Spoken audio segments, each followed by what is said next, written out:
for this one right here, would I just take the percentage and then multiply by no? Don't multiply by anything. It's probably somebody says they'll retire at age 50. 23? Good.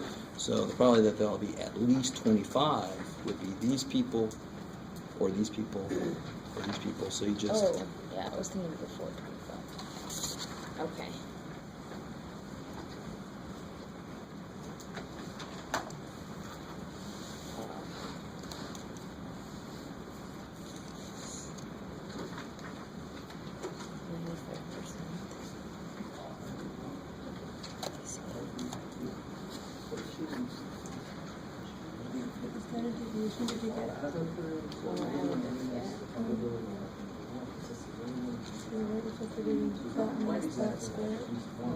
If I say at least 25, the opposite of that is 21. So you would be taking 1 minus 25.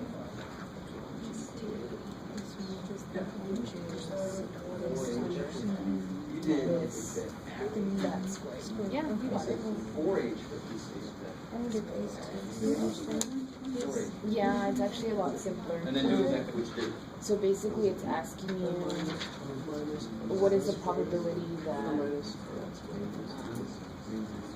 you will pick someone that is at least 25. So these are the ages. That doesn't make any sense. That's 25.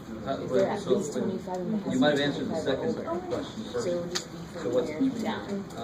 So 25, these are already your probabilities. 21%, 32%. So it's pretty much And then you add the probability. everyone that thinks they're going to be 25. So there's 3 or data older. points that are in there, but So that it's all of represents this. that So the only one percentage that's of not data. there is Good. 21. So all I did was minus that one, and then you get 95%. You just minused it by Yeah, because it's the only one that's not part of like. at least 25, yeah. 34.75. No, they're gonna be, this is gonna be square and so those should be decently large. Yeah. We were dealing with 1, 2, 3, 4, 5, yeah. That's why those were not that big.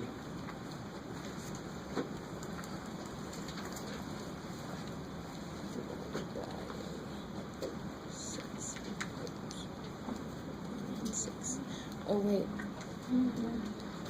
Did you use 5.96 as your average, or did you use that big number? For that, I don't think that that's your average. That's the Yeah, or you could do 1 yeah, minus because that 21 would and this leave would out. all be this, No. the sum, At least 25 and all this. only one I leave out So you is that. still have to divide by the number. Because it's gonna be at least And that would 25 be down to your all these. Or I could do 1 minus this. Yeah. Let me make sure I'm right.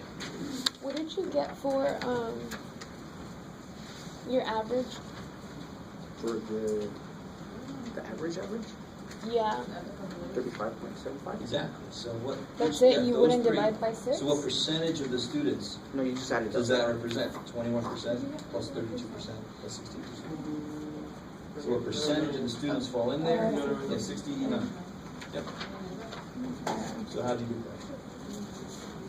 that? I don't know. Now I'm confusing myself. Well, the one that he showed us, he just Oh, so you multiply all these by 200? So you can figure out how many said each one? now he got the discount. And then move the decimal over. Yeah, good. Why? Like, Why should be wouldn't fine. you? That's I know, it doesn't make sense. I know what you're saying. All right, let me catch up to you guys. I have a question. Why wouldn't you divide by the number? What's that? So like when you Oh, add all these up. because again, what's already on the bottom of the probability. So if I had 20 students and 11 of them, the dog ate their homework, what percentage of them? 11 out of 20. The probability it's already already divided. has the number in there. It's built in. Okay. It's in there like Yeah. ragu. All I right. get it. All right. Makes sense. Too old of a reference for most of us. So Yeah, I let me forget show you some kind of cool. names. So again, all of our numbers should be looking around this, right? I should expect them to be sort of large because I'm squaring these things that are like 30, 40 already, right? So I should expect it to come out decently big. Now I want to find the sum of both of these columns, right? So let me give you guys a little bit of a shortcut. If I do stat calc 2 var stats, it can just calculate stuff for 2 columns at a time. That's really what that means. So if I do 2 var stats on L3 and L4, because what do I want next? I want to sum up L3. I want to sum up L4. Now what do you think the calculator is going to do? L3 is one set of data, so it's got a variable x. L4 is another set of data, so it's going to have a variable y. It's crazy. All right. So if you don't like what I'm doing right now, you can do 1 var stats on each one separately, whatever. But here I can see that's the sum of the first column I put in L3. You guys get that, 35.75? Mm-hmm. Yep. I know you can't see this other thing. You'll see in a minute. And then if I scroll down, there's my y's. There's the other list. The sum of my other list, 1399.05. That should look familiar. Yep. How are we doing so far? Hopefully that everybody got those numbers. Or hold your peace for a little while, not forever. All right, let me switch over. So now I've got the parts that I need. I've got the parts that I need for my formulas. That's the mean already. That's cool. Let me just jump down here for a second. That's the mean. That's 35.75 to gas. To get the variance, I take this number and I put it in here, minus the mean squared. Good. And what'd you guys get for that?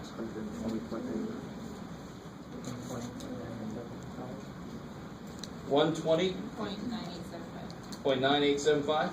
Yep. Okay. Take your word for it. And how do you get to the standard deviation then? Yes, the square root of the 120.9875. What do you get there?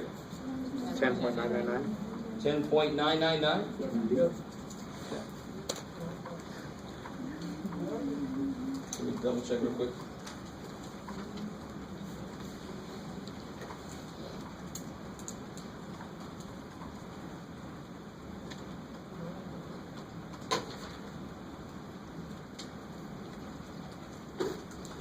Cool. All right.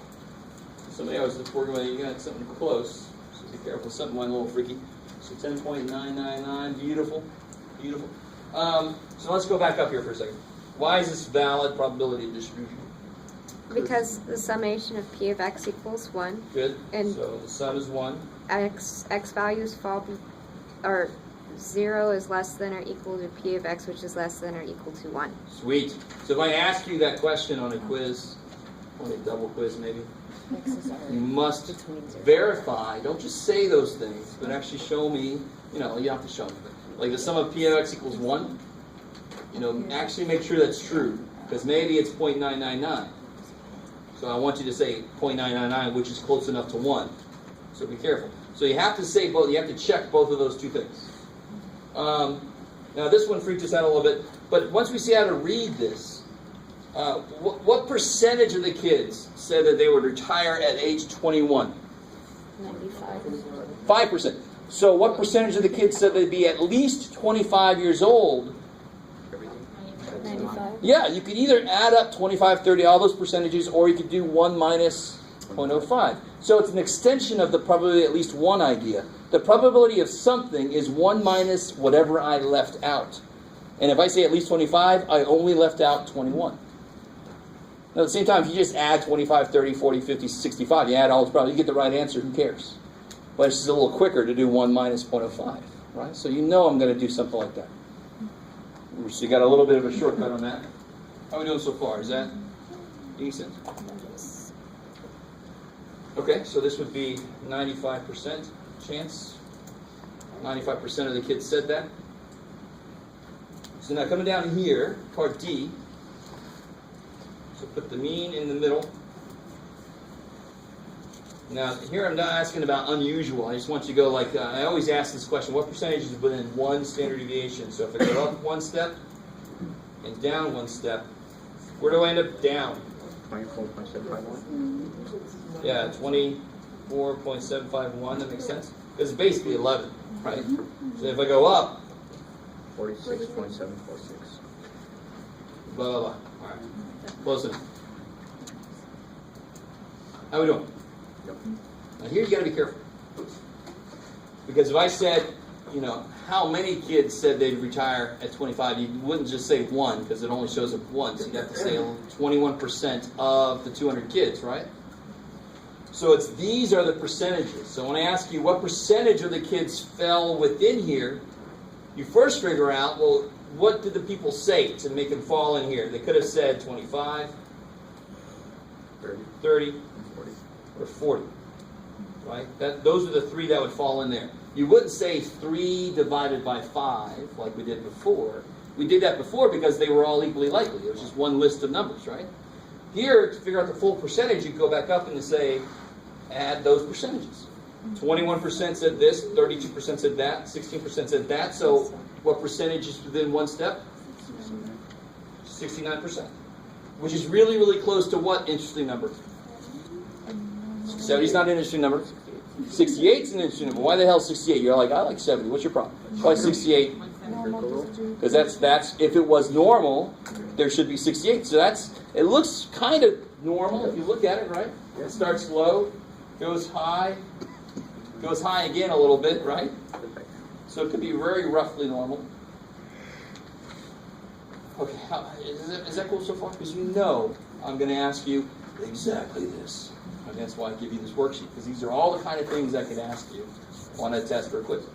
So the very last question, how many kids surveyed believe they will retire before age 50? So what percentage believe they will retire before age 50? 97. Wait, What percentage? 97? Yeah, 74%, right? If you just add up everybody before age 50, that's all these people, or 1 minus these people, you'll get 74%.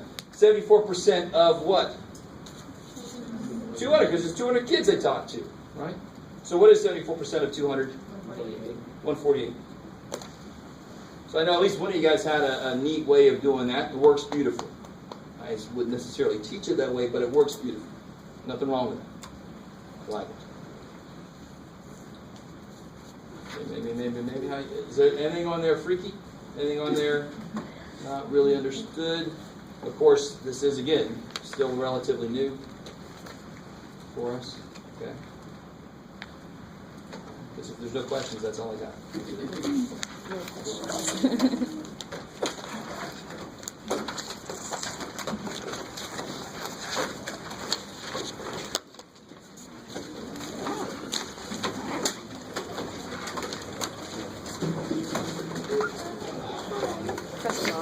Huh?